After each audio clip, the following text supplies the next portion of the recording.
So I think, guys, we'll get started. Okay. Now, let me start by asking you a simple question, which might seem simple, but it's not really simple. Uh, can anyone tell me why this particular BTech program is called BTech Naval Architecture and not Marine Engineering or BTech Shipbuilding? Can someone respond? Why is this course called BTech Naval Architecture and not Marine Engineering or Shipbuilding? Can someone respond, please? Any response on this? Because I would like to start from there so that your understanding is crystal clear. What do you say? Anyone?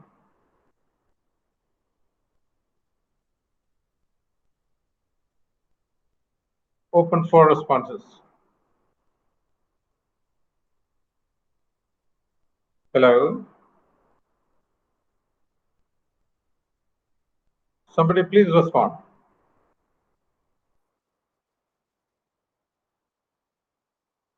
No, you could just make an attempt, let it be a mistake. Please try.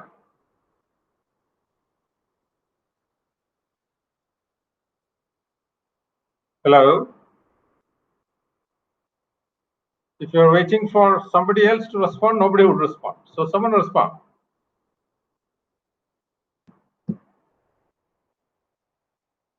Hello?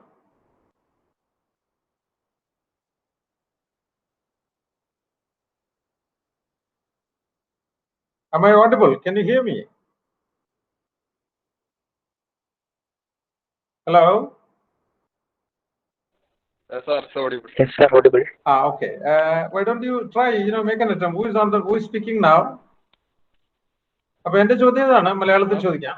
ഇതെന്താണ് ഇതിനെ naval architecture എന്ന് വിളിക്കാൻ കാരണം? ഇതിനെ marine engineering എന്നോ ship building എന്നോ ഒക്കെ വിളിച്ചൂടെ? ഇതാണ് ചോദ്യം. Sir, naval architecture is based for design, survey of ships, Yes. repair, maintenance, which is mainly onshore. Ah. Marine engineering is basically engine based, which is mechanically core subject. It is for sailing and some other purpose, which is on sea duty. Sure. Okay. As expected, you have given me a textbook differentiation. നമ്മുടെ ടെക്സ്റ്റ്ബുക്കിലുള്ള ഒരു differentiation ആണ് ഇപ്പൊ തന്നത്. Who is speaking? Sir, my name is David C. Johnson. I'm an NSB student from SNGC. Okay. Wow, final year student, of course. Yeah, fine. So if you stay online, can you differentiate architecture from civil engineering? Basic thing. What do you say? Why should there be architects and civil engineers?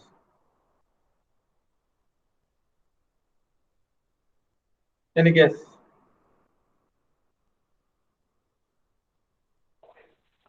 Architecture is mainly for drawing, planning. That civil engineers also do, isn't it? Some civil engineers maybe analysis. Okay, there is some confusion. I understand there is some confusion. Okay, I'll sort it out. Okay. So before differentiating naval architecture and shipbuilding, we need to differentiate architecture from civil engineering. See, the fundamental difference is in architecture, there is a blend of science, technology, and art. I repeat, in architecture, there is a blend of science, technology, and art. That's why the entrance test for architecture is completely different from the entrance test for engineering. Totally different. So in this NATA, the entrance test for architecture, the artistic ability of the candidate is tested. So the fundamental difference between engineering and architecture, broadly, is that architecture is actually a blend of not just science and technology, but also of art. whereas engineering is primarily all about science and technology. Okay, with this understanding, let us approach naval architecture. Okay. Now, see, I would try and make this a little funny and interesting so that you understand. See, let's take automobiles. To design a KSRTC bus, an automobile engineer is enough. You don't need an automobile designer. Whereas to design a Volvo bus or Scania bus, you would definitely need a designer, automobile designer. In fact, some of the world's greatest organizations in automobile design, like Pininfarina. Pininfarina is an organization which designs the Ferraris, the Lamborghinis, and the like, fascinating designs. So please note, when you call something architecture, over and above science and technology, there is an element of art in that. In fact, in this session, we will be looking at the kind of software that is used by naval architects to design fascinating vessels, amazing ships, amazing cruise ships, amazing private yachts. See, you would have seen in Dubai Marina some fascinating vessels. Its shape itself is futuristic, space age shape. It's not possible for a ship builder to build that. You need a naval architect. So there's an element of art in naval architecture. And as our friend, the final year student in naval architecture, very correctly said, marine engineering is more about, or ship building is more about engines and its functionalities. Whereas naval architecture is more about surface modeling, the ship, design of the ship. That's absolutely right. But what he missed was the fact that architecture in any form, whether naval or otherwise, involves art. A good naval architect needs to be a scientist, a technologist, and an artist. So then only you can design futuristic ships. Okay. Now, just to provoke your curiosity, can you tell me which marine police has the fastest police boat in the world? I'm asking the final year. How many final year students are here? My friend who responded first. How many final year naval architecture students are here for this? How many of you are here? I'm asking the final year students. Currently there are 1, 2, 3, 3 of them. Okay, okay. 3 of them. What are the names? Currently. Names, please. Names. Patrick Paul. One is Patrick Paul and another is Aravind K. Mohan. Okay, and Both you are are my class students. Okay, Patrick, Aravind, and you are? Sir, my name is David. David. Okay, David, Patrick, and Aravind. Okay. So please contribute to this session so that we can make it interesting. Okay? Is it okay? Okay, sir. Yeah. Okay. I'm asking which marine police in the world has the fastest police boat in the world? Can you guess? I'm not sure, sir. It is Dubai Police. Okay. No, I'm not sure. It's actually Dubai Police who acquired the fastest speedboat in the world recently. Okay. Dubai Police is always well known for their futuristic, infrastructure. അതായത് ഇവർക്ക് ഈ ലാൻഡിൽ തന്നെ ദുബായില് police cars എന്ന് പറയുന്നത് ഫെറാറിയും നമ്മുടെ പോർഷയൊക്കെയാണ്. അല്ലാതെ നമ്മുടെ ഈ ടൊയോട്ട ഹോണ്ട അല്ല. They use Porsche, Ferraris, on the road. Jeep Wrangler, Jeep Cherokee and all that. So every ഭയങ്കര high-tech police force ആണ്. അപ്പൊ അവരുടെ speedboat is it's actually a treat for the eyes. ഭയങ്കര artistic, one of the fastest boats in the world, so that they can easily capture, the offenders, the criminals. Okay. അപ്പൊ ഇങ്ങനെയുള്ള design വരുമ്പോൾ naval architecture അതിന്റെ ശരിയായ മുഖം പുറത്തു കാണിക്കും. കാര്യം അതൊക്കെ ചെയ്യണമെങ്കിൽ ഒരു സാധാരണ ഷിപ്പ് ബിൽഡർക്കോ ഒരു മറൈൻ എഞ്ചിനീയറിംഗ് ക്വാളിഫൈ ചെയ്ത ആൾക്കോ പറ്റില്ല. അപ്പൊ ഇതൊക്കെ ചെയ്യണമെങ്കിൽ നേവൽ ആർക്കിടെക്ചർ തന്നെ വേണം. അപ്പൊ ഫൈനൽ ഇയർ സ്റ്റുഡൻസിനോട് വേറൊരു ചെറിയ ചോദ്യം, നിങ്ങൾ സർഫസ് മോഡലിംഗ് ഏതൊക്കെ സോഫ്റ്റ്വെയർ ആണ് എക്സ്പോസ്ഡ് ആയത് പറയാം? ഡേവിഡ് പറഞ്ഞുകൊണ്ട് ഡേവിഡിനോടാണ്. ഡേവിഡിന് വേണമെങ്കിൽ പാട്രിക്കിനോ അടുത്ത സുഹൃത്തിനോ പാസ് ചെയ്യാം ക്വസ്റ്റ്യൻ. ഓക്കെ ഞങ്ങൾ 3 സോഫ്റ്റ്വെയർ ലാബായിട്ട് യൂസ് ചെയ്തേക്കണം. പാരാമറൈൻ, ക്രിയോ, പാരാമെട്രിക്. ഇനി മാക്സ്വർഫും ഒക്കെ യൂസ് ചെയ്യാൻ ഉണ്ട്. അതിപ്പോ ഫൈനൽ ഇയർ പ്രോജക്റ്റിനൊക്കെ ചിലപ്പോ അത് യൂസ് ചെയ്യേണ്ടി വരും. ഞങ്ങളായിട്ടില്ലത്. ഓക്കെ, അപ്പൊ ഈ 3 യൂസ് ചെയ്തിട്ടുള്ളൂ അല്ലേ? ഇപ്പൊ കറന്റ് ഇത്ര അറിയുള്ളൂ. പിന്നെ കുറെ ഉണ്ട്, പക്ഷെ എല്ലാവരും ആക്സസിബിൾ അല്ല. ഓക്കെ, നമ്മൾ ഇന്നൊരു 14 ഒന്ന് ജസ്റ്റ് ടച്ച് ചെയ്ത് പോകുന്നുണ്ട്. ഓക്കെ, നോക്കാം. എന്താണ് what you mean by surface modelling? Surface modelling is the modelling of hull. അത് എന്തിനാണ് സോഫ്റ്റ്വെയർ ഉപയോഗിച്ച് ചെയ്യുന്നത്? കാരണം ഷിപ്പ് എന്ന് പറയുമ്പോൾ മെയിൻലി അതിന്റെ ഹൈഡ്രോഡൈനാമിക് പാരാമീറ്റേഴ്സ് നമ്മൾ ചെക്ക് ചെയ്യണം. റെസിസ്റ്റൻസ്, അങ്ങനെയുള്ള കാര്യങ്ങൾ. അതൊക്കെ നമ്മൾ കമ്പ്യൂട്ടേഷണൽ അനാലിസിസ് നടത്താനായിട്ട് മെയിൻലി സോഫ്റ്റ്വെയർസ് യൂസ് ചെയ്യും. Excellent. Okay, so David, tell me, what is the difference between a ship with good hydrodynamics and one with moderate hydrodynamic features and one with poor hydrodynamic features? തമ്മിൽ എന്താണ് വ്യത്യാസം? നമ്മുടെ പുതിയ ആൾക്കാർക്ക് ഇതിനകത്ത് ഒരു interest ഉണ്ടാക്കാനാണ്. ബെറ്റർ ഹൈഡ്രോഡൈനാമിക് പാരാമീറ്റേഴ്സ് ഉണ്ടാകുമ്പോൾ നമുക്ക് അതിനനുസരിച്ചുള്ള എഫിഷ്യൻസി കിട്ടും. ലൈക്ക് സ്പീഡ്, മാനോവറബിലിറ്റി ആൻഡ് സ്റ്റെബിലിറ്റി, അങ്ങനത്തെ conditions. And fuel efficiency. Okay. Wonderful answer, David. അപ്പൊ ഈ കാര്യം ഒന്ന് ഡേവിഡ് തന്നെ ഒന്ന് വിശദീകരിച്ചു തന്നു. മലയാളത്തിൽ പറഞ്ഞു. ഡേവിഡ് തന്നെ ഒന്ന് വിശദീകരിച്ചോ മലയാളത്തിൽ? നമ്മുടെ നേവൽ ആർക്കിടെക്ചറിൽ വലിയ എക്സ്പോഷർ ഇല്ലാത്ത ആൾക്കാർക്ക് വേണ്ടി സിംപ്ലിഫൈ ചെയ്തൊന്ന് പറഞ്ഞു. നമ്മളിപ്പോ പറഞ്ഞ ടെക്നിക്കലായി. ഓക്കെ, അതായത് നമ്മൾ ഷിപ്പ് എന്ന് വെച്ച് കഴിഞ്ഞാൽ ഒരു ഹൾ സർഫസ്, ഒരു സ്റ്റെബിലിറ്റി മെയിൻറ്റെയിൻ ചെയ്യണമെങ്കിൽ അതിന് ബോയാൻസി, വെയിറ്റ് ഇതൊക്കെ ഈക്വൽ ആയിരിക്കും under water volume.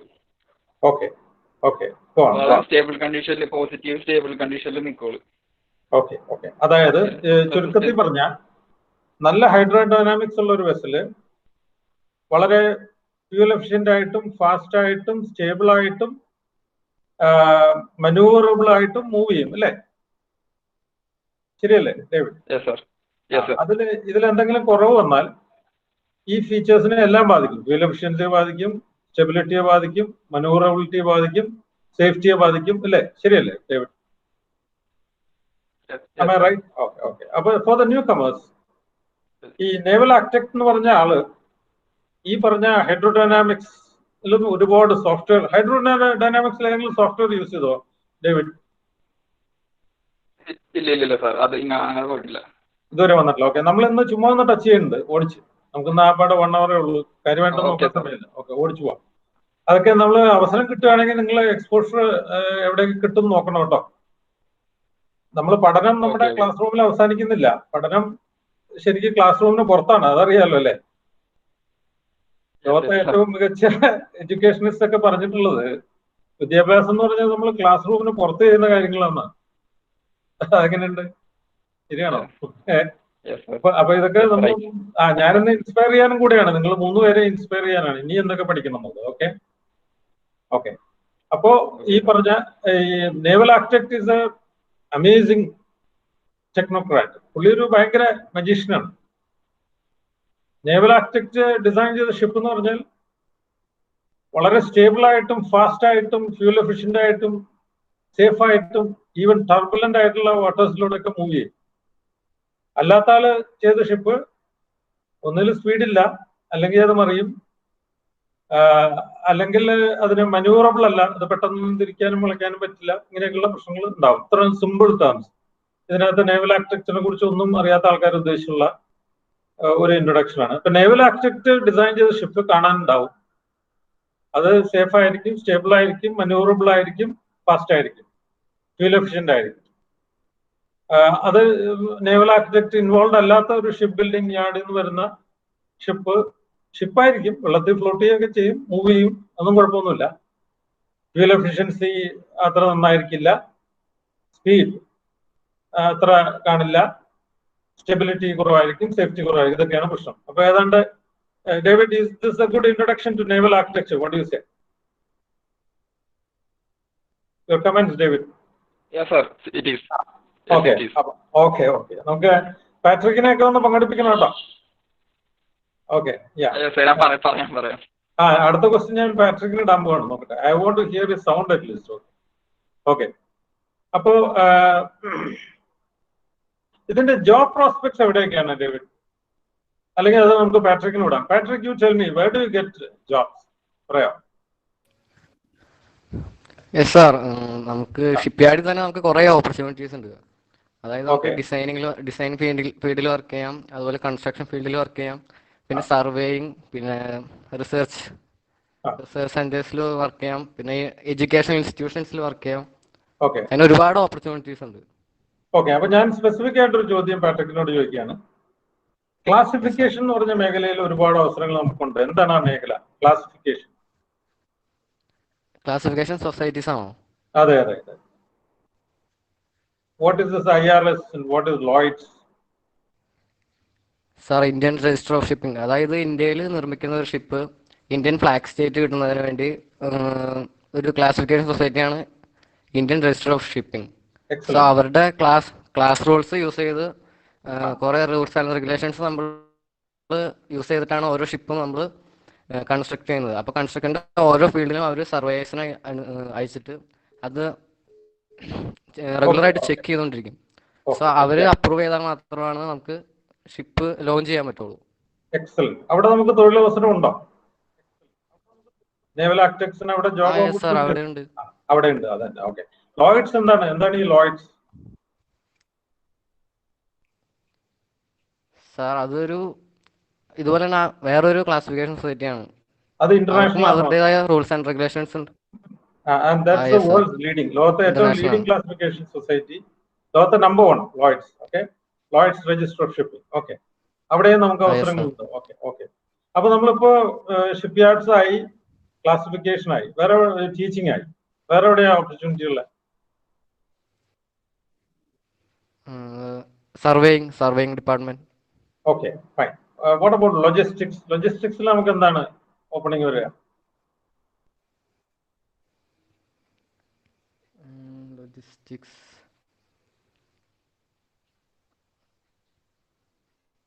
Patrick, who is the third person? Final ഇയറിൽ മൂന്നാമത്തെ ആള് ഡേവിഡും പാട്രിക്കും കൂടാതെ ഒരാൾ കൂടെ ഇല്ലേ? സാർ, ഇപ്പൊ പറഞ്ഞു 3 പേര് കൂടുതൽ ഇപ്പൊ ഉണ്ട്. ദേവപ്രസാദ്, അരവിന്ദ്. അപ്പൊ പാട്രിക് ഇഷ്ടമുള്ള ആൾക്ക് പാസ് ചെയ്തോ. ലോജിസ്റ്റിക്സിൽ നമുക്ക് എന്താണ് അവസരം? ഓക്കെ സാർ, ഞാൻ ജോബിന് പാസ് ചെയ്യാം. Okay, Jobin, the ball is now in your court. Jobin, are you there?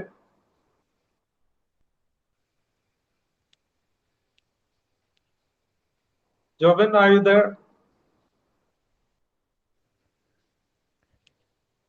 Alagi, pass on to someone else, Patrick.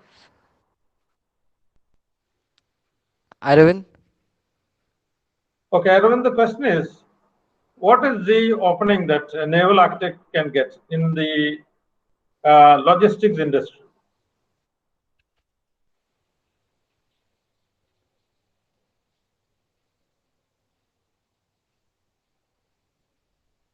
വളരെ കോമൺ സെൻസ് ചോദ്യമാണ്.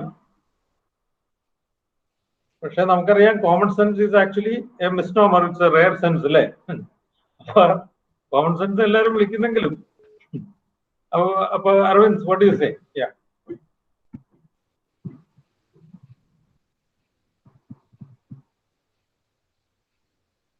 ആരും പറയുന്നില്ലല്ലോ. Patrick,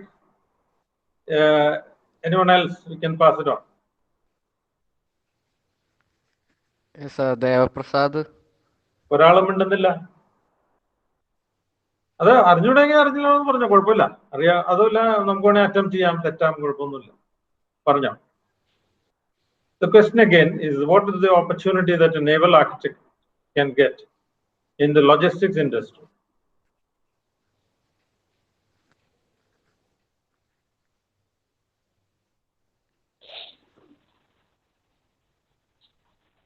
cargo operation. Who is speaking?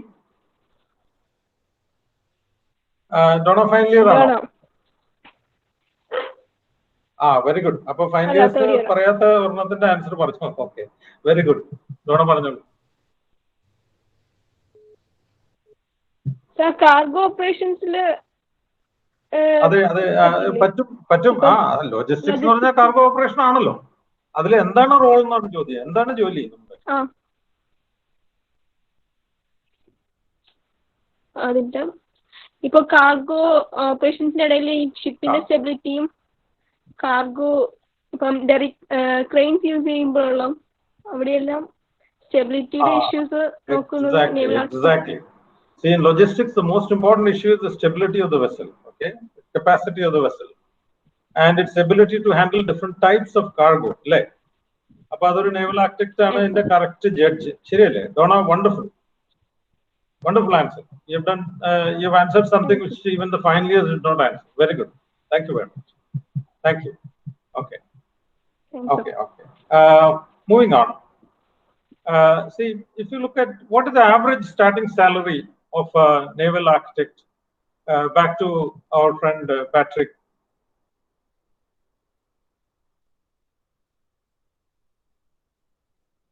Average starting salary in India.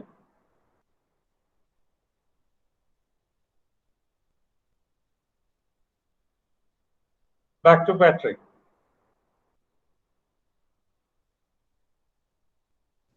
Hello, sir. Am I audible? Average salary എന്താണ് നമ്മുടെ naval ആർക്കിടെക്ട്സിന് ഇന്ത്യയിൽ? Average salary sir, ഞങ്ങൾ കഴിഞ്ഞ ഇന്റേൺഷിപ്പിന് കൊച്ചിൻ ഷിപ്പ്യാർഡിലാണ് പോയിക്കൊണ്ടിരുന്നത്. അപ്പോൾ അവിടെ വെച്ചൊരു ചേട്ടനെ പരിചയപ്പെട്ടു. അപ്പോൾ ആ ചേട്ടൻ്റെ സ്റ്റാർട്ടിങ് സാലറി കിട്ടിക്കൊണ്ടിരുന്നത് 40,000 ആയിരുന്നു, നേവൽ ആർക്കിടെക്ട് ആയിട്ട് ഡിസൈനിങ് ഫീൽഡിൽ എൻ്റർ ചെയ്തിട്ട്. അപ്പൊ അത് ആവറേജിൽ താഴെയാണ്. അത് ആവറേജ് സ്റ്റാർട്ടിങ് സാലറി ഞാൻ ഇപ്പൊ ലേറ്റസ്റ്റ് സ്റ്റാറ്റിസ്റ്റിക്സ് നോക്കിയപ്പോ 60,000 rupees വരും മന്ത്ലി, അതായത് ആനുവൽ അറൌണ്ട് 7 lakhs. ഓക്കെ, ഇത് മറ്റ് സ്ട്രീംസ് ഓഫ് എഞ്ചിനീയറിംഗ് വെച്ച് നോക്കുമ്പോൾ കൂടുതലാണോ കുറവാണോ? സാർ, തീർച്ചയായും കൂടുതലാണ്. അപ്പൊ അതാണ് നമ്മുടെ നേവൽ ആർക്കിടെക്ചറിന്റെ വലിയ ഒരു അഡ്വാൻറ്റേജിൽ ഒന്ന്. ഓക്കെ, ഇനി ഒരു വളരെ മർമ്മപ്രധാനമായ ഒരു ചോദ്യം. ഇപ്പൊ നമ്മൾ ഈ പോസ്റ്റ് കോവിഡ് റിസഷനിലേക്കൊക്കെ പോവാണ്. അപ്പൊ ഈ റിസഷനിൽ നിന്ന് ആദ്യം റിക്കവർ ചെയ്യാൻ ചാൻസ് ഉള്ള, ഇപ്പൊ റിസഷൻ ബാധിക്കാത്ത ഇൻഡസ്ട്രീസ് ഉണ്ട് കുറെ. E commerce, logistics, computer hardware, insurance, ഇങ്ങനെ കുറച്ച് ഇൻഡസ്ട്രീസിനെ ബാധിച്ചിട്ടില്ല. പക്ഷെ ആദ്യം റിക്കവറി വരാൻ ചാൻസ് ഉള്ള ഇൻഡസ്ട്രീസിൽ ഒന്ന് shipping, ship building, naval architecture ആണെന്ന് പറഞ്ഞാൽ, would you agree or not? If you agree, why do you agree? പെട്ടെന്ന് റിക്കവർ ചെയ്യാൻ ചാൻസ് ഇവിടെയാണെന്ന് ഞാൻ പറഞ്ഞാൽ നിങ്ങൾ അഗ്രി ചെയ്യുന്നുണ്ടെങ്കിൽ എന്തുകൊണ്ട്, ഇല്ലെങ്കിൽ എന്തുകൊണ്ട്? Back to our friend David. Yeah,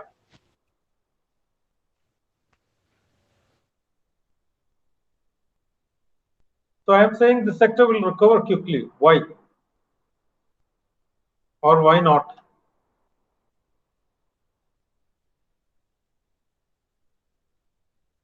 Back to David, who started this interaction process.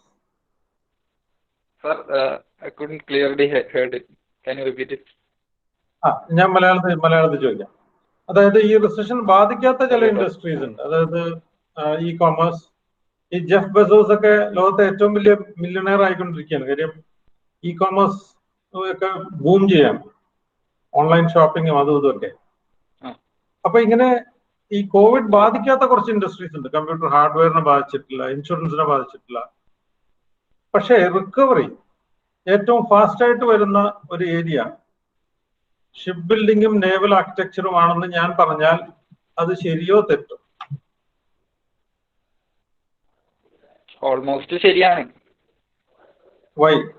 കാരണം എന്താണെന്ന് വെച്ച് കഴിഞ്ഞാൽ mainly importing, exporting of products, trading, ഇതെല്ലാം കുറച്ചുകൂടി സേഫ്ലി നടക്കുന്നത് ഇതാണ്. ഇപ്പോ ഫ്ലൈറ്റും ഒന്നും ഇല്ലാത്ത കാരണം വാട്ടർ ട്രാൻസ്പോർട്ടേഷൻ ആണല്ലോ കൂടുതൽ. Okay, good one. മാത്രമല്ല അതൊരു ഫാക്ടറാണ്. പക്ഷെ അതിലുപരി മറ്റൊരു ഫാക്ടർ, ഇപ്പൊ മാനുഫാക്ചറിങ് എന്ന് പറയുന്നത് മുമ്പ് which was the world's manufacturing hub, ലോകത്തെ മുഴുവനും മാനുഫാക്ചറിങ്ങിന്റെ നല്ല ശതമാനം നടന്നിരുന്ന സ്ഥലം ഏതാണ് മുമ്പ്?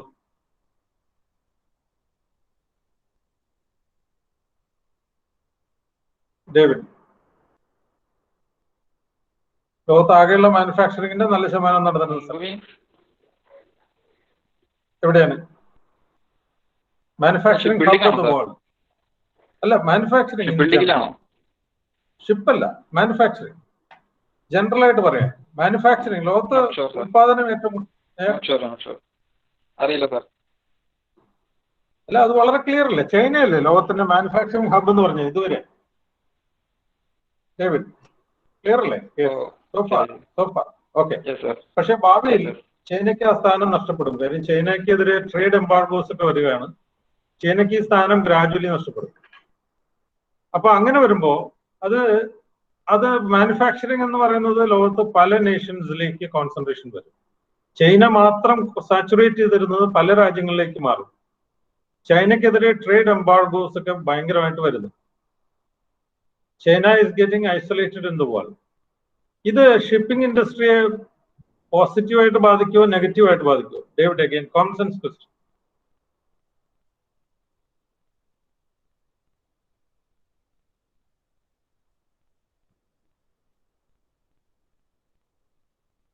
What will be its impact on shipping? പോസിറ്റീവായിട്ടും നെഗറ്റീവായിട്ടും ബാധിക്കാൻ ചാൻസ് ഉണ്ട്. ആക്ച്വലി ഇത് പോസിറ്റീവ് ആകും. എന്തുകൊണ്ടാന്ന് വെച്ചാൽ മെയിൻലി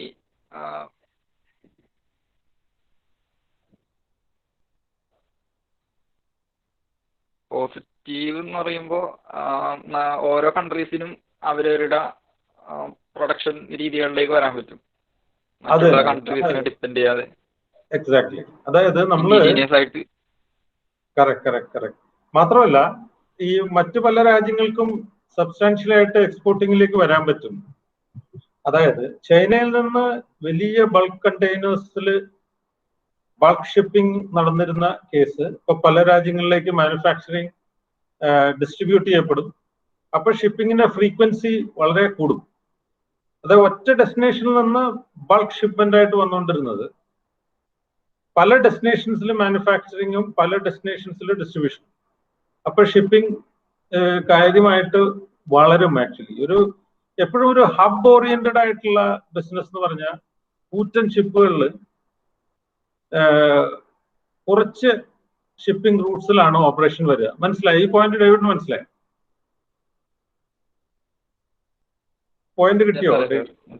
ഓക്കെ, അത്രേ ഉള്ളൂ. അപ്പൊ അത് ഷിപ്പിങ്ങിന് നല്ലതാണ്. അപ്പൊ നിങ്ങൾക്കുള്ള തൊഴിലവസരം നന്നായി കൂടും. ഈ ചൈനക്കെതിരെയുള്ള എംബാർഗോ ഒക്കെ നമുക്ക് നല്ലതാണ്.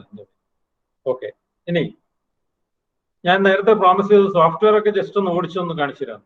അപ്പൊ നമ്മൾ ആ 3 ചെയ്തിട്ടുള്ളൂ എന്ന് പറഞ്ഞു, ബാക്കിയൊക്കെ നമുക്കൊന്ന് ഓടിച്ചു നോക്കിക്കാം. Okay, slides please. ഓയിലിൽ ഉണ്ടാകുന്ന മാർജിന്റെ വ്യത്യാസത്തിൽ ജോലി സാധ്യത കുറയുകയും കൂടുകയും ചെയ്യുമോ? ഒന്നുകൂടെ ചോദിക്കാം. ഓയിലിന്റെ റേറ്റ് മാർജിനിൽ വ്യത്യാസം വരുന്നതനുസരിച്ച് ജോലി സാധ്യത കൂടാനും കുറയാനും സാധ്യതയുണ്ടോ? ഏതിന്റെ റേറ്റ് ആണ്? എനിക്ക് ഓഡിയോയിൽ എന്തോ ചെറിയൊരു പ്രോബ്ലം. ജസ്റ്റ് ഒന്നുകൂടെ ഉറക്കെ നിർമ്മിച്ചത്. ഓയിലിന്റെ shipping. Oil. Okay, fine. You are talking about shipping of oil അല്ലേ? അതല്ലേ? ഡേവിഡ് തന്നെയാണ് ചോദിക്കുന്നത്. Who is asking? അല്ല സാർ, എബ്രഹാം ജോസഫ്. ചോദിക്കുന്ന ആരാണ്?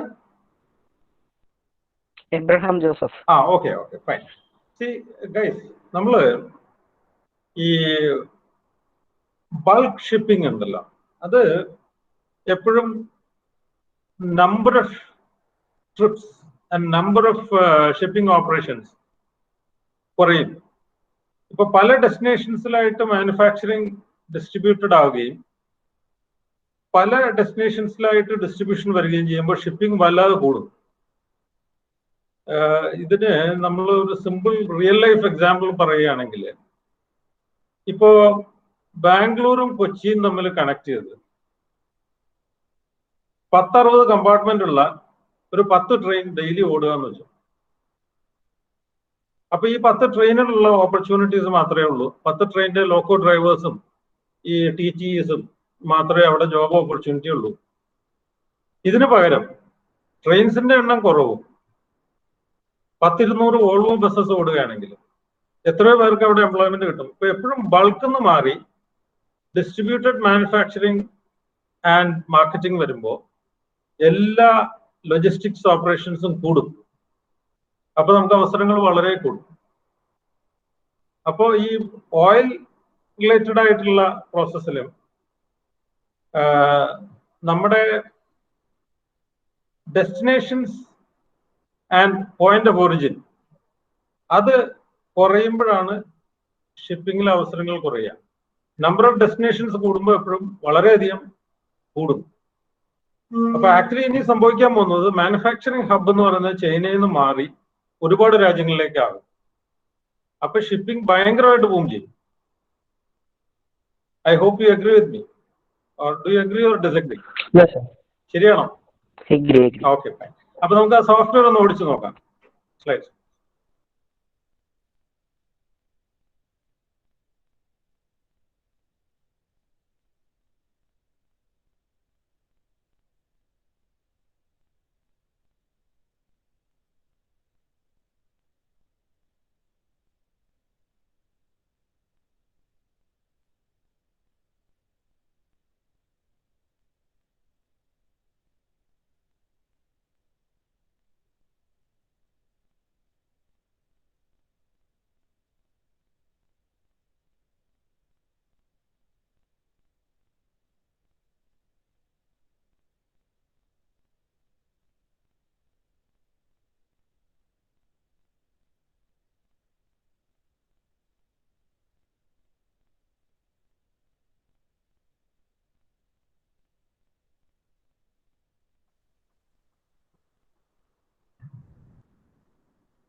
ഓക്കെ, ഇതിൽ കുറെയൊക്കെ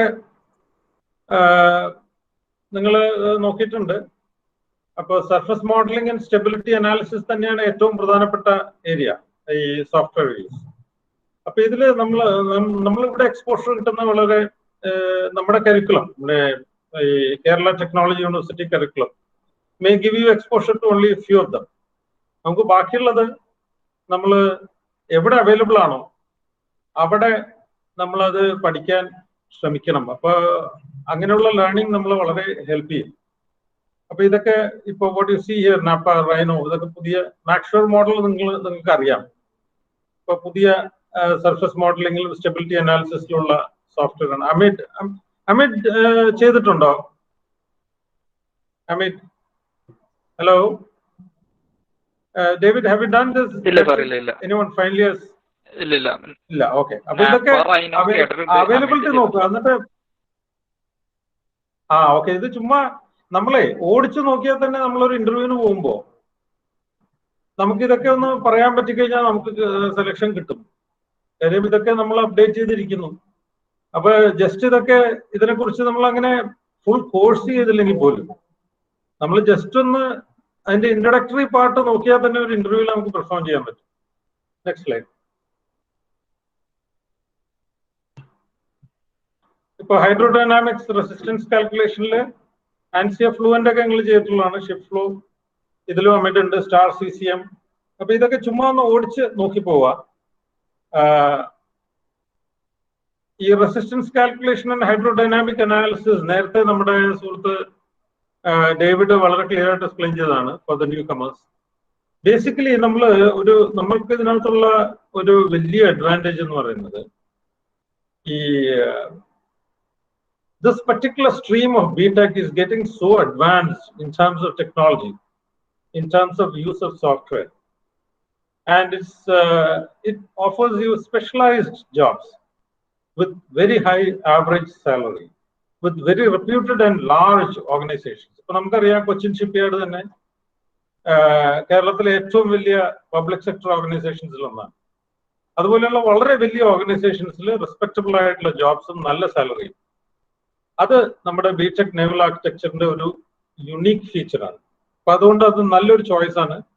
നിങ്ങൾ ആ ട്രഡീഷണൽ ആയിട്ടുള്ള ലൈൻസ് തിരഞ്ഞെടുക്കാൻ തീരുമാനിക്കുന്നതിന് മുമ്പ് ഇതൊന്ന് കൺസിഡർ ചെയ്തിട്ട് ഇത് നമുക്ക് പറ്റിയ മേഖലയല്ല എന്ന് തോന്നുകയാണെങ്കിൽ മാത്രം കൺവെൻഷണൽ ആയിട്ടുള്ള സ്ട്രീംസിലേക്ക് പോവുക.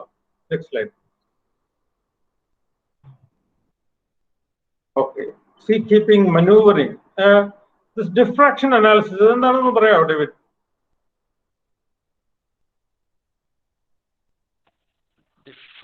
Are you online, Patrick? David?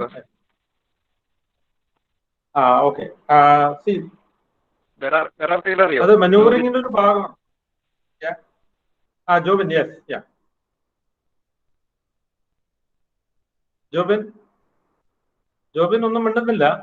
ജോബിനാണ് ഇവര്. സാർ, ഡിഫ്രാക്ഷൻ അനാലിസിസ് എനിക്ക് ഇല്ല, കേട്ടിട്ടില്ല അധികം. Okay, I will explain. നമ്മൾ ഫൈനൽ ഇയേഴ്സ് ആണ്. ഇനി നമുക്ക് ഇപ്പൊ ഈ ഒരു ഓപ്പർച്യൂണിറ്റിയിൽ കേൾക്കുക, ഇനി വേറെ കേൾക്കാൻ അവസരമില്ല. ഓക്കെ, ഡിഫ്രാക്ഷൻ എന്നുള്ള വാക്കിന്റെ അർത്ഥം പറയാമോ ആരെങ്കിലും? ചുമ്മാ ബേസിക് ഇംഗ്ലീഷ് വേർഡിന്റെ അർത്ഥം നമ്മൾ പഴയ ഫിസിക്സിലൊക്കെ പഠിച്ചതല്ലേ? Deflection. Jobin, what you say? Deflection അല്ല, diffraction. Sir, I think divergent related something. Exactly, divergence. അപ്പൊ ഡൈവർജൻസ് എന്താണ് മലയാളത്തിൽ പറഞ്ഞത്? ഒരു ഒറിജിനിന്ന് പല സൈഡിലേക്ക് സെപ്പറേറ്റ് ചെയ്ത് പോണത്. അത് തന്നെ കാര്യം. അപ്പൊ മനൂവറിംഗിന്റെ വേറൊരു വലിയ ഡിമെൻഷൻ ആണ് ഡിഫ്രാക്ഷൻ അനാലിസിസ്. അതായത് നമ്മൾ ടർബുലൻസ് വരുമ്പോൾ ഷിപ്പിന്റെ ഡയറക്ഷനിൽ വരുന്ന വ്യതിയാനത്തെ കുറിച്ചുള്ള ഒരു അനാലിസിസ് ആണ്, ഡൈവർജൻസ് ആണ്. നമ്മുടെ ഷിപ്പിന്റെ ഡയറക്ഷനിൽ ടർബുലൻസ് വരുമ്പോൾ വരുന്ന ഡിഫ്രാക്ഷൻ ഓർ ഡൈവേർജൻസ്. ഓക്കെ, കിട്ടിയോ ജോബിൻ? കിട്ടിയോ? കിട്ടി. ഓക്കെ. ഓക്കെ. അപ്പൊ അതിലും ഒരുപാടുണ്ട്. ഇതില് നല്ല രസകരമായ സോഫ്റ്റ്വെയർ ഉണ്ട്. വാമിറ്റ് ഒക്കെ ഭയങ്കര ഇൻട്രസ്റ്റിംഗ് ആണ്. കേട്ടിട്ടുണ്ടോ ഈ സംഭവം? ഇതിലേതെങ്കിലും കേട്ടിട്ടുണ്ടോ? ഫൈനലിയേഴ്സ്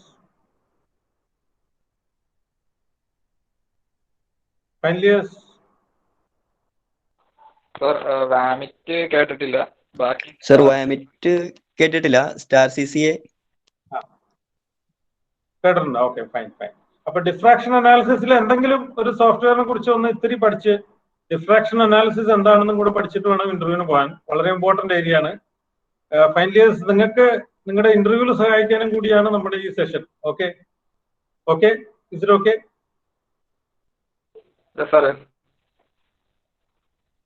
next slide. Okay, next slide. Okay, production ഡിസൈനിലൊക്കെ, ഈ പ്രൊഡക്ഷൻ ഡിസൈനിൽ ഏതെങ്കിലും software പഠിച്ചായിരുന്നോ?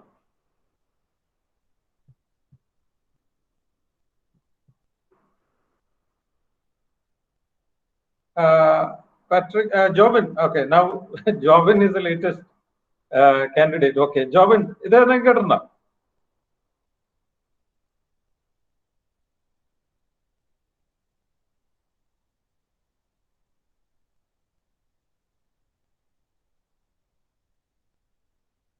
Jobin, hello. Sir, AutoCAD use ചെയ്യുന്നതായിട്ട് കേട്ടിട്ടുണ്ട്. ആണോ? ഓക്കെ. എന്താണ് ഈ പ്രൊഡക്ഷൻ ഡിസൈൻ? നമ്മൾ ഇതിനെപ്പറ്റി ബന്ധമില്ലാത്ത ആൾക്കാരൊന്നും സഹായിക്കാനായിട്ട്. What do you mean by production design? Actually use ചെയ്യുന്ന സ്റ്റീലിന്റെ ഒക്കെ തിക്നെസ് വരെ ഡയമെൻഷൻസ് കൊടുക്കാൻ പറ്റുന്ന softwares.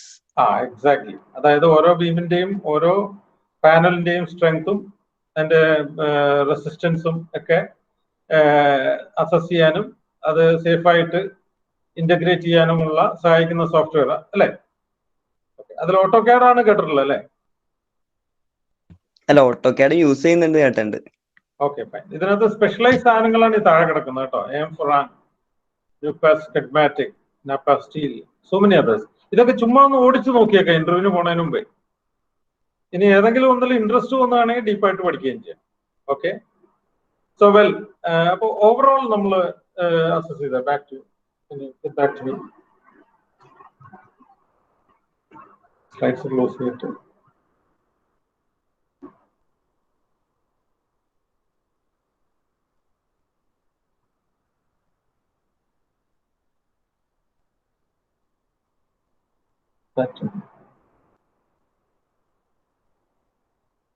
Okay, while he's trying, I'll continue. Overall, നമ്മൾ ഇന്ന് മനസ്സിലാക്കിയത് ഒന്ന്, ഈ കൺവെൻഷണൽ സ്ട്രീംസ് ഓഫ് എഞ്ചിനീയറിംഗിനെക്കാളും ആവറേജ് സ്റ്റാർട്ടിംഗ് സാലറി വളരെ കൂടുതലുള്ള ഒരു സ്ട്രീമാണ് BTech naval architecture and ship building. Okay, പിന്നൊരു കാര്യം നമ്മൾ മനസ്സിലാക്കിയത് ഇതിലെ തൊഴിലവസരങ്ങൾ കൊച്ചിൻ ഷിപ്പ് യാർഡ് ഒക്കെ പോലെയുള്ള വൻകിട സ്ഥാപനങ്ങളിലാണ്. പിന്നെ മനസ്സിലാക്കിയത് ഇതിലെ ജോബ് ഓപ്പർച്യൂണിറ്റീസും കിടക്കുന്നത് പല ഇൻഡസ്ട്രീസിലായിട്ടാണ്. ഷിപ്പിങ്ങിലുണ്ട്, ഷിപ്പ് യാർഡ്സിലുണ്ട്, ക്ലാസിഫിക്കേഷനിലുണ്ട്, ലോജിസ്റ്റിക്സിലുണ്ട്. ഇങ്ങനെ അനേകം ഇൻഡസ്ട്രിയിൽ നമുക്ക് ഓപ്പർച്യൂണിറ്റീസ് ഉണ്ട്. പിന്നെ ഒരു പ്രത്യേകത, കുറച്ച് കോളേജുകൾ മാത്രമേ ഈ കോഴ്സ് ഓഫർ ചെയ്യുന്നുള്ളൂ. വേറെ കൺവെൻഷണൽ സ്ട്രീംസ് പറഞ്ഞാൽ ഇലക്ട്രോണിക്സും കമ്പ്യൂട്ടർ സയൻസും ഒക്കെ ഇല്ലാത്ത കോളേജ് ഇല്ല എന്ന് പറയാം. അപ്പോ അങ്ങനെ നോക്കുമ്പോഴും നമുക്ക് ഇവിടെ ഒരു അഡ്വാൻറ്റേജ് ഉണ്ട്. പിന്നെ ഇപ്പൊ നമ്മൾ മനസ്സിലാക്കി ഒരുപാട് അഡ്വാൻസ് സോഫ്റ്റ്വെയർ ഓറിയന്റഡ് ആയിട്ടുള്ള ഒരു ബിടെക് പ്രോഗ്രാമാണിത്. കമ്പ്യൂട്ടർ സയൻസ് കഴിഞ്ഞാൽ, കമ്പ്യൂട്ടർ സയൻസിൽ ഓഫ് കോഴ്സ് അവർ കമ്പ്യൂട്ടർ സയൻസ് പഠിക്കുന്നുണ്ട്, അനേകം സോഫ്റ്റ്വെയർ നോക്കുന്നുണ്ടാവും. നമുക്ക് വളരെയധികം ഈ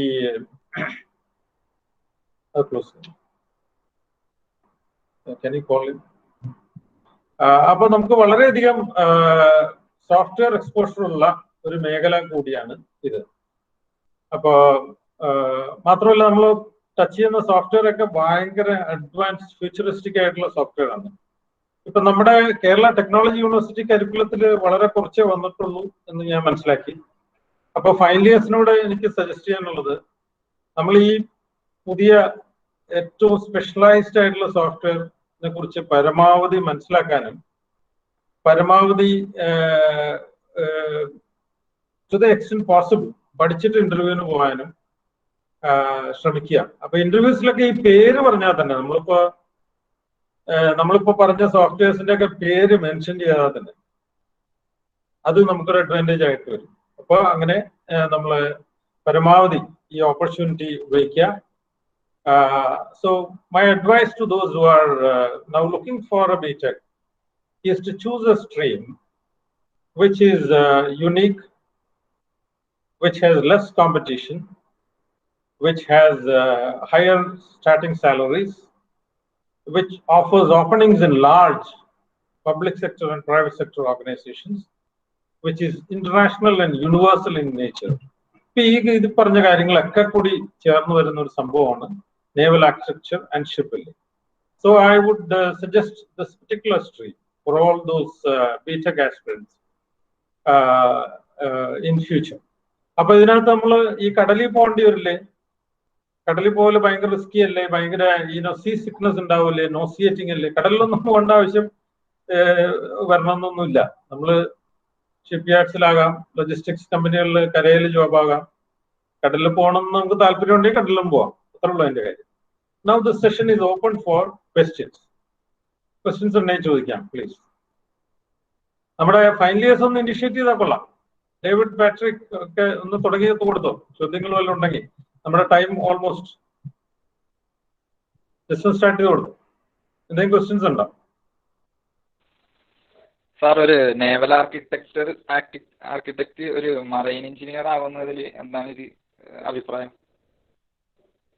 ഓക്കെ, അതൊരു വല്ലാത്ത ചോദ്യമാണ്. ഡേവിഡ് അല്ലേ? ഡേവിഡാണോ ചോദിക്കുന്നത്? ഓക്കെ, നല്ലൊരു ചോദ്യമാണ്. അത് ഇത്രേ ഉള്ളു കാര്യം. നമ്മള് ഈ ഒരു ആർക്കിടെക്ട് ഒരു സിവിൽ എഞ്ചിനീയർ ആയാൽ എന്താകുന്നുള്ളതിന് ഈക്വലൻ ചോദ്യമാണ് ഇപ്പൊ നമ്മുടെ ഡേവിഡ് ചോദിച്ചത്. ഇപ്പൊ ആർക്കിടെക്ടിന് ഒട്ടുമിക്ക ആർക്കിടെക്ട്സും സിവിൽ എഞ്ചിനീയേഴ്സ് ആയിട്ടാണ് വർക്ക് ചെയ്യുന്നത്. വളരെ കുറച്ച് ആർക്കിടെക്ട്സിന് മാത്രമേ ശരിയായ ആർക്കിടെക്ചർ എന്ന് പറയുന്ന ആ പ്യുവർ ആയിട്ടുള്ള പ്രൊഫഷണൽ ഏരിയയിൽ വർക്ക് ചെയ്യാൻ പറ്റുള്ളൂ. കാര്യം ആർക്കിടെക്ചർ എന്ന് പറയുമ്പോൾ ഒരു വലിയ ഡിസൈൻ എലിമെന്റ് വരുന്ന ഒരു ബിൽഡിംഗ്, നമ്മുടെ സർക്കാർ ആശുപത്രി ബിൽഡ് ചെയ്യുമ്പോൾ ആർക്കിടെക്ചറിന്റെ ആവശ്യമുണ്ടോ ഡേവിഡ്? അവിടെ സിവിൽ എഞ്ചിനീയറിംഗിന്റെ റോള്, ആർക്കിടെക്ചറിന്റെ റോൾ ഉണ്ടോ? സർ, പ്ലാനൊക്കെ വരയ്ക്കാൻ, ഡിസൈനും പ്ലാനൊക്കെ വരയ്ക്കാൻ ആർക്കിടെക്ട് ഉണ്ട്. അത് വേണ്ട, സിവിൽ എഞ്ചിനീയർ വരയ്ക്കുമല്ലോ. നമ്മള് ആർക്കിടെക്ട്സ് എന്ന് പറഞ്ഞാല് സാധാരണ ഒരു വീടിന് ആർക്കിടെക്ട് വേണോ? ഇപ്പൊ ഡേവിഡിന്റെ വീട് വരച്ചിരിക്കാൻ മിക്കവാറും അവിടെയാണ്. അവിടെയാണ്. അതായത് ആർക്കിടെക്ട് വേണ്ടി വരുന്നത് കോംപ്ലക്സ് ആയിട്ടുള്ള ഡിസൈനും ഒരു ആർട്ടിസ്റ്റിക് ആയിട്ടുള്ള എലിമെന്റും വരുമ്പോൾ മാത്രമേ ആർക്കിടെക്ടിന് ആവശ്യമുള്ളൂ, അല്ലേ? ശരിയല്ലേ ഡേവിഡ്? ശരിയാണോ? അപ്പൊ അത് തന്നെയാണ് ഇവിടെയും ഡിഫറൻസ്. അതായത് നേവൽ ആർക്കിടെക്റ്റിന് നമ്മള് നല്ല ഇപ്പൊ ഈ ക്രൂസ് ഷിപ്സ് ഒക്കെ ഡിസൈൻ ചെയ്യുന്ന യാർഡിലൊക്കെ കിട്ടിയാൽ രക്ഷപ്പെട്ടു കേട്ടോ. Dream job, dream. Queen Elizabeth ഒക്കെ പോലെയുള്ള ക്രൂസ് ഷിപ്സ് ഒക്കെ ഉണ്ടാക്കുന്ന യാർഡിലൊക്കെ കിട്ടിയാല് എന്താ ജോലി, ഭയങ്കരമല്ലേ? നമ്മള് ഫിനിഷ് ചെയ്ത് ഇറക്കുന്ന സാധനം ലോകം മുഴുവൻ കണ്ണു തള്ളുന്ന ഒരു പ്രോഡക്റ്റാണ് വരുന്നത്. അതിനുപകരം നമ്മൾ സാധാരണ മറൈൻ എഞ്ചിനീയറിംഗ്, ഷിപ്പ് ബിൽഡിംഗ് മാത്രം നടക്കുന്ന യാർഡാകുമ്പോൾ സാധാരണ ഷിപ്പുകൾ, അത് വലിയ ന്യൂസ് വാല്യൂ ഒന്നുമില്ല. അത്രയുള്ള വ്യത്യാസം. ഒന്ന് ഗ്ലോറിഫൈഡ് ആണ്, ഒന്ന് സാധാരണ ജോബാണ്. അത്രയുള്ള വ്യത്യാസം. David, is it clear? Yes, sir, I got it. Okay. Any other question?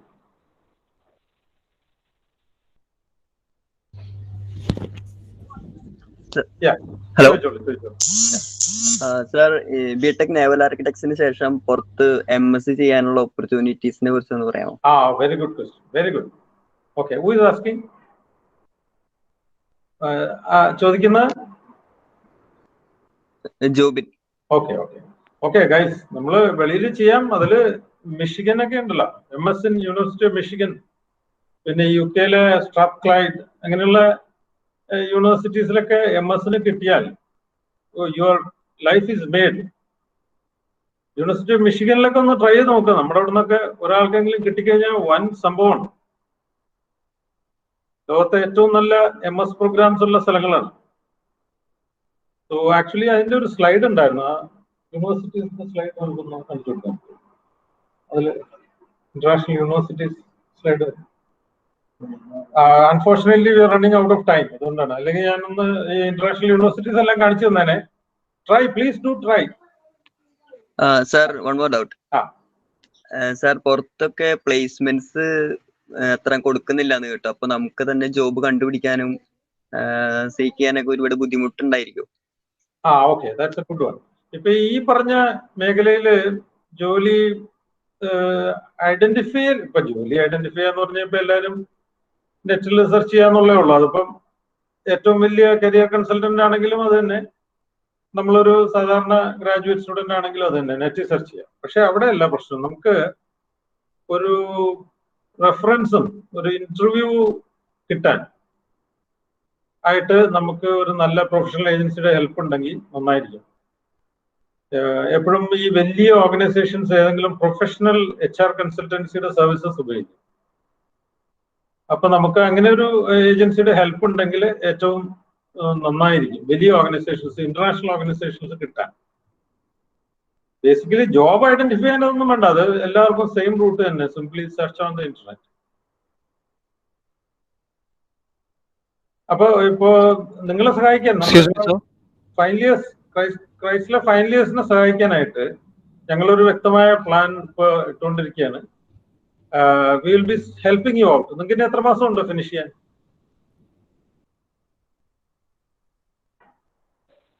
How many months have you left? Sir, May ചിലപ്പോൾ ഗ്രാജുവേഷൻ കഴിയും, എക്സാം. ഓക്കെ, അതിനുള്ളിൽ we will have something for you. We'll have something for you. You're working out. Any other question? Excuse me, sir. Can you hear me?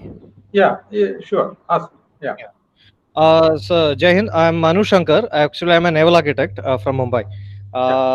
Actually, I just wanted to get into this for my sister, Shivapriya, and a couple of inquiries were made and everything was done. So, if you don't mind, can I share a bit of experience of mine as a naval arch?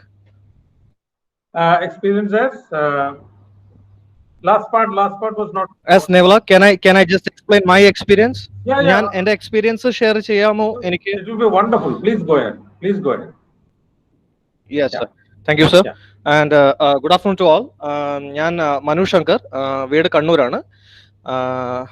ഞാനിവിടെ കൊച്ചിൻ യൂണിവേഴ്സിറ്റിയിൽ നിന്ന് naval architect graduate ആയിട്ട് 2015 pass out ആയ student ആണ്. അതിനുശേഷം, as sir told very rightly, that you have immense of opportunities. I got placed in Indian Navy as sub-lieutenant, and then avadana, being a short service commission, I just took into a defense shipyard cadre, where I got posted in Mazagon Dock, which is under Ministry of Defense again. Right now I am working as deputy manager in Mazagon Dock, building warships. You might be heard about INS Vishakhapatnam, INS Momugavo, angana pinna kore submarines ne patti kettittundavanam. I hope so. So those submarines are built by us here under Ministry of Defense. Okay. Apart from these two, I even got placed in class NK, which is again a classification society. So eniki idellam kelkumbo basically I was taken back to my college life. Okay. Thank you sir. Wonderful. Okay, so yes, thank you sir. And eniki the upcoming students nodum finalist students nodum koodi rendu moonu കാര്യങ്ങൾ പറയാനുണ്ടായിരുന്നു, with your permission sir. Most welcome. Okay. It is such an amazing field. I'm serving in this field for last 5 years. So such an amazing field. Every day you come up with new challenges. Okay. ഒരു ദിവസം പോലും വെറുതെ ഇരിക്കേണ്ടി വരാറില്ല. ഒരു ദിവസം പോലും mind ഐഡിയലായി ഇരിക്കേണ്ടി വരാറില്ല. You have to work and you have to strive, and at the end of the day pride is yours. അതാണ് ഇവിടുത്തെ ഈ ഫീൽഡിന്റെ ഒരു പ്രത്യേകത. My wife is working with TCS, and പക്ഷേ ഒരിക്കലും അവൾ എന്നോട് അങ്ങനെ ഒരു കാര്യം പറഞ്ഞത് എനിക്ക് ഇതുവരെ കേൾക്കാൻ പറ്റിയില്ല. കൈൻഡ് ഓഫ് ബോറിംഗ് ഒരു എൻവയോൺമെന്റ്, വീട്ടിൽ വന്നിട്ടുണ്ടാവുന്ന പ്രശ്നങ്ങളൊക്കെ ഓക്കെ. അപ്പൊ ആ ഒരു ബോർഡം അവിടെ കണ്ടുവരുന്നുണ്ട് എന്ന് എനിക്ക് മനസ്സിലായി. But in this field definitely such kind of boredom is never there. Reason is you deal with multiple vessels and challenges are unique. അതുകൊണ്ട് തന്നെ പിന്നെ coming to the second part, job opportunities in defence sectors ഇവിടെ അധികം highlight ചെയ്യാത്തത് കൊണ്ട് I would like to add upon it. Naval ആർക്കിടെക്ട്സിന് Indian നേവിയിൽ naval architect officers ആയിട്ട് എൻട്രി ഉണ്ട്. It's a short service commission, and on completion of 14 years of service permanent കമ്മീഷനിലേക്ക് പരിഗണിക്കുന്ന ഒരു കോഴ്സാണ്. പക്ഷെ എനിക്ക് കുറച്ച് മെഡിക്കൽ ഇഷ്യൂസ് ഉള്ളത് കൊണ്ടായിരുന്നു I didn't opt for it, and I chose civilian entry. So Indian navy, Indian coast guard, Indian defence shipyard, DRDO എന്ന എല്ലാ സ്ഥാപനങ്ങളിലും they require naval architects for building warships, designing warships, and making a concept design. എല്ലാം അറിയാം എന്ന് വിശ്വസിക്കുന്നു. Concept design, basic design, detailed design, ഇത് എല്ലാം ഇവിടെ ചെയ്യാൻ ഇവർക്ക് നേവൽ ആർക്കിടെക്ടിന്റെ സഹായം വേണം. നേവൽ ആർക്കിടെക്ട് പറയാതെ ഒരു ഷിപ്പ് കമ്മീഷൻ ആവത്തില്ല, ഒരു ഷിപ്പ് ഒരു ഡെലിവറി ആവത്തില്ല, ഒരു ഷിപ്പ് ഫസ്റ്റ് സെയിലിങ്ങിന് പോവത്തില്ല. ഓക്കെ. അപ്പം സോ ഒരു എഞ്ചിനീയറിന് എപ്പോഴും സാറ്റിസ്ഫാക്ഷൻ കിട്ടുന്നത് അവർ ചെയ്യുന്ന വർക്കിന്റെ കൂട്ടത്തിൽ ഫൈനൽ റിസൾട്ട് കിട്ടുമ്പോഴാണ്. So final result is in the form of sailing. When you see your engine is on and you are set for sail, that gives an immense pleasure. Okay. ആ kind of feeling കിട്ടണമെങ്കിൽ challenging ആണ്. അതുകൊണ്ട് തന്നെ challenge എടുക്കാൻ താല്പര്യമുള്ള ആൾക്കാർക്ക് definitely I recommend naval architecture. First thing, coming to the pay part, 40,000 എന്ന് പറഞ്ഞ ഒരു സാലറി ഞാൻ പറഞ്ഞു കേട്ടു കൊച്ചിൻ ഷിപ്പ്യാർഡിൽ. 40,000 ഈസ് ഒരു ട്രെയിനിക്ക് കൊടുക്കുന്ന സാലറിയാണ്. It's a trainee salary. After completion of 1 year training they will be inducted as officers. ഓഫീസേഴ്സിന്റെ ബേസിക് സാലറി 65,000 rupees ആണ് സ്റ്റാർട്ടിങ്. അത് ഇൻ ഹാൻഡ് സാലറി ആണ് 65,000 rupees. ടോട്ടൽ പാക്കേജ് നോക്കുമ്പോൾ it is 95,000 rupees. And after first promotion,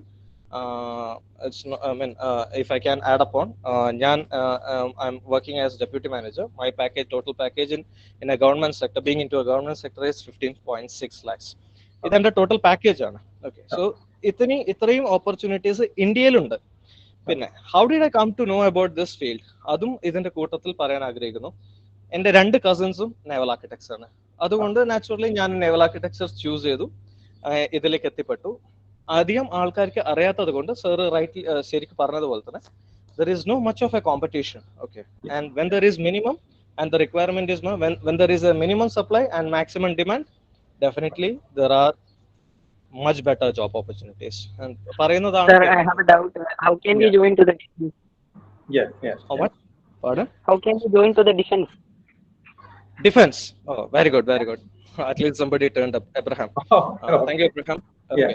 So defense, for getting into defense, first of all, you make sure that you pass the course with 70% of marks. Why I am saying 70% is, ideally people demand for 60% only, but to reduce the competition, make sure that you are passing with 70% marks. Okay, and after passing with a 70% of academic qualification, you have to make sure that you are having a gentle behavior and a gentle attitude and a good language with you. Okay, ഇത് മൂന്നും ഉണ്ടെങ്കിൽ you are welcome to be a gentleman cadet. Okay, ഇതിന് ഇഷ്ടംപോലെ entries ഉണ്ട്. Plus ഡിഗ്രിക്ക് ശേഷം ഉണ്ടാവുന്ന എൻട്രീസിൽ നിങ്ങൾക്ക് പറയാനാണെങ്കിൽ, sorry, mine was a special entry. It's called Special Naval Architect Entry Scheme, which is for the time being കുറച്ച് ഒന്ന് ഹോൾഡ് ചെയ്ത് വെച്ചിരിക്കുകയാണ്. അതല്ലാതെയുള്ള എൻട്രീസ് ആണ് CDS entry, combined defence service entry. ഇതല്ലാതെ CDS is there. CDS അല്ലാതെ വേറെ ഉണ്ട് university entry scheme എന്ന് പറഞ്ഞ ഒരു എൻട്രി സ്കീം ഉണ്ട്. ഇത് രണ്ടും കൂടാതെ സ്പെഷ്യൽ ലോജിസ്റ്റിക്സ് എൻട്രി എന്ന് പറഞ്ഞിട്ടൊരു എൻട്രി ഉണ്ട്. ഇപ്പൊ ഞാൻ പറയുമ്പോൾ നിങ്ങൾക്ക് കുറച്ച് വേഗമായിട്ട് തോന്നാം.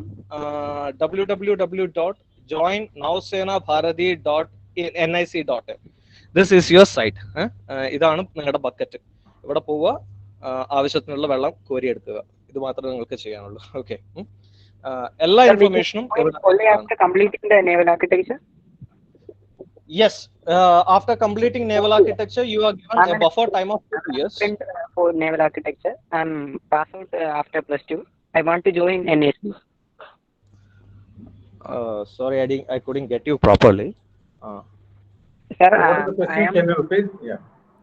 I've been passed out 12th and I want to join. So Okay.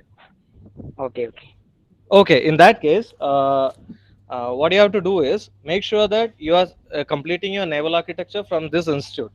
Okay, institute nu pass ആവുക, naval architecture പഠിക്കുക. naval architecture പഠിച്ച ശേഷം ഞാൻ +2 ശേഷം ഒരിക്കലും ഞാൻ നേവിയിൽ ജോയിൻ ചെയ്യാൻ വേണ്ടി റെക്കമെൻഡ് ചെയ്യത്തില്ല. റീസൺ ഈസ്, അങ്ങനെ ചെയ്യുമ്പോൾ നേവിക്ക് ഉണ്ടാവുന്ന ചില റൂൾസ് ആൻഡ് റെഗുലേഷൻസിൽ നിങ്ങൾക്ക് ഒരു 25 years സർവീസ് ഓൺ ബോർഡ് ചെയ്തേ പറ്റൂ. അങ്ങനെ കുറച്ച് there are some certain rules and regulations. Okay, so as A engineer, as A naval architect, ഞാൻ നിങ്ങൾക്ക് റെക്കമെൻഡ് ചെയ്യുന്നത് ആദ്യം പുറത്തുനിന്ന് നേവൽ ആർക്കിടെക്ചർ പഠിക്കുക. ഓക്കെ, പുറത്തുനിന്നൊരു കോളേജിൽ നിന്ന് നേവൽ ആർക്കിടെക്ചർ പഠിക്കുക. നേവൽ ആർക്കിടെക്ചർ പഠിക്കുന്നതിന്റെ കൂട്ടത്തിൽ develop your self in forms of update your self in all kinds of softwares, whatever നിങ്ങൾക്ക് എക്സ്പോഷർ കിട്ടുന്ന എല്ലാ hello can you hear me, sir? Yes, perfect. Okay. So എല്ലാ കാര്യങ്ങളും update ചെയ്തുകൊണ്ടിരിക്കുക. At the same time നല്ല ആറ്റിറ്റ്യൂഡോട് കൂടിയും നല്ല ലാംഗ്വേജും develop ചെയ്യുക. ഇത് കഴിയുമ്പോൾ ഫൈനൽ ഇയറിൽ യൂണിവേഴ്സിറ്റി എൻട്രി സ്കീം എന്ന് പറയുന്ന ഒരു സ്കീമിൽ 4th ഇയറിൽ പഠിച്ചുകൊണ്ടിരിക്കുന്ന കുട്ടിക്ക് തന്നെ SSB അറ്റൻഡ് ചെയ്യാനും, അതിലൂടെ 4th ഇയർ കഴിയുമ്പോൾ, ഫോർ എക്സാമ്പിൾ ഞാൻ ഏപ്രിലിൽ പാസ് ഔട്ട് ആയ ആളാണ്. ഞാൻ മെയ്യിൽ ഇന്ത്യൻ നേവിയിൽ ജോയിൻ ചെയ്തു. Okay, so I was unemployed only for 15 days. ഓക്കെ, 16th day I was employed in Indian Navy. So അങ്ങനെ ഒരു ഓപ്പർച്യൂണിറ്റി ഉണ്ട്. ഇനി അങ്ങനെ ജോലി കിട്ടാത്ത കുട്ടികൾ ഉണ്ടെങ്കിലും നത്തിങ് ടു വറി. നിങ്ങളുടെ ഏജ് പാസ് ഔട്ട് ആകുമ്പോൾ നിങ്ങളുടെ ഏജ് 22 ആയിരിക്കും. 22 മുതൽ 25 years ഓഫ് ഏജ് വരെ നിങ്ങൾക്ക് ഇന്ത്യൻ നേവിയിലും ഇന്ത്യൻ കോസ്റ്റ് ഗാർഡിലും എൻട്രി ഉണ്ട്.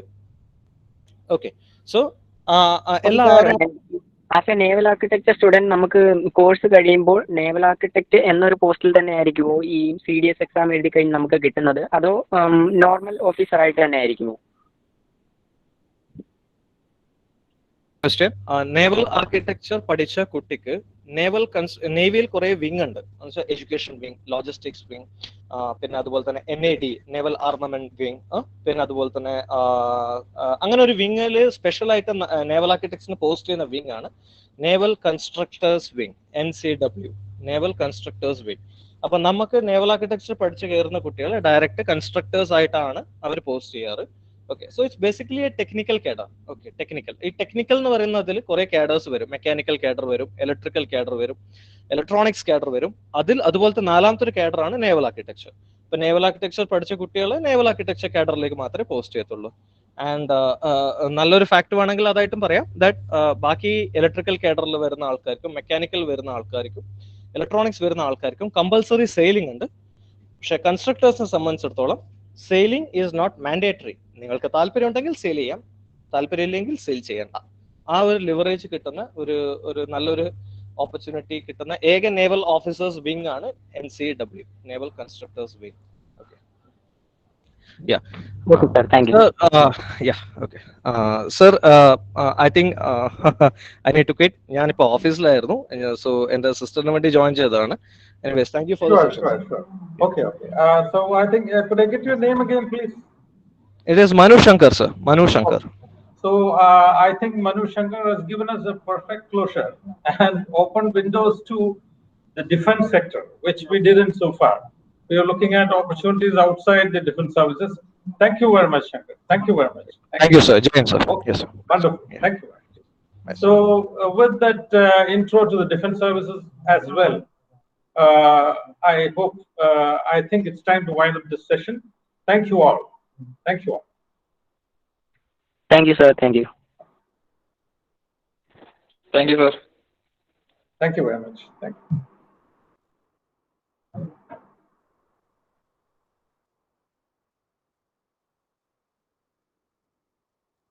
So